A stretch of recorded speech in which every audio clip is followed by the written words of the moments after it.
एक बार महाराज जी जब प्रवचन कर रहे थे तो उन्होंने कहा कि संसार में मनुष्य का जन्म भी ईश्वर की कृपा से होता है और मृत्यु भी वहीं से ही निर्धारित होती है। आज की कहानी इसी पर आधारित है कि एक बार भगवान विष्णु बैकुंठ धाम में बैठे हुए थे, बहुत चिंतित थे। तो नारद जी पहुंचते हैं और कहते हैं कि प्रभु, आपकी चिंता का कारण क्या है। भगवान विष्णु बोले कि नारद, हमारी चिंता का कारण ये है कि हमारा जो पक्षी, हमारा जो वाहन गरुण है, कल उसकी पत्नी की मृत्यु हो जाएगी, इसलिए मैं अत्यधिक दुखी हूँ।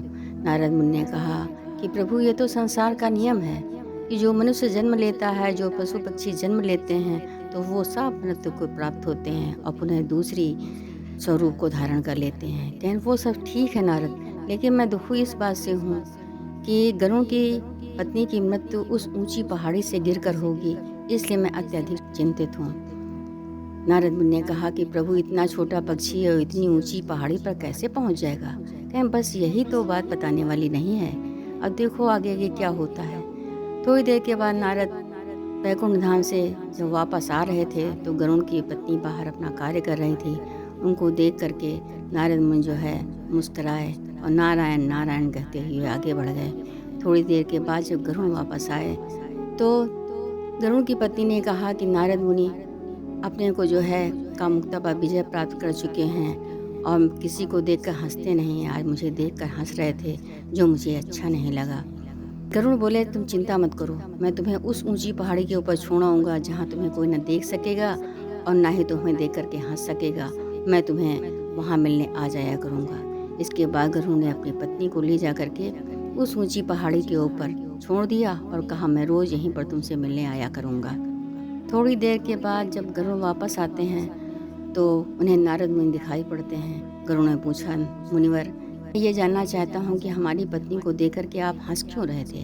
अरे, कहने लगे गरुड़, मैं हंस इसलिए रहा था कि तुम्हारी पत्नी की मृत्यु उस ऊंची पहाड़ी से होकर होनी है, इसीलिए मैं सोच रहा था कि वो उतनी ऊंची पहाड़ी पर कैसे पहुँचेगी। कहीं ये बात तुमको किसने बताई। कहीं ये बात मुझे श्री नारायण ने बताई। गरुड़ ने कहा, अरे मैं तो उनको उसी पहाड़ी पर छोड़ करके आया हूँ। कहन तो जाओ देखो जा करके, क्योंकि उनकी मृत्यु उसी पहाड़ी से होगी। उड़ते हुए गरुड़ जब वहाँ उस पहाड़ी पर पहुँचते हैं तो जाकर देखते हैं कि उनकी पत्नी गिरी हुई पड़ी हुई थी। गरुड़ बहुत दुखी होते हैं और वापस आ जाते हैं अपनी पत्नी को लाद करके। उसके बाद नारद मुनि मिलते हैं और कहते हैं कि देखो गरुड़, जो लिखा होता है उसे कोई मिटा नहीं सकता। मनुष्य की देह छूटनी है तो वो छूटनी है, वो ईश्वर की कृपा से होती है। संसार में जितने भी प्राणी जन्म लेते हैं, चाहे वो पशु पक्षी हों चाहे मनुष्य हों, सबको अपने इस शरीर को छोड़ करके दूसरे शरीर को धारण करना पड़ता है। वो अलग बात है कि समस्याएं जो आती हैं या जो लिखा होता है उसे हम न जान सकते हैं न समझ सकते हैं। ये सब प्रभु की लीला होती है। प्रभु ही अपनी लीला के अनुसार उस मनुष्य को वहाँ तक पहुँचा देते हैं। और जैसा कि तुम्हारे साथ हुआ कि तुम इस चीज़ को नहीं जानते थे, इसलिए तुम अपनी पत्नी को वहाँ छोड़ आए। अगर जानते होते तो शायद तुम उनको यहीं रखते। हो सकता है कि वो बच भी सकती थी।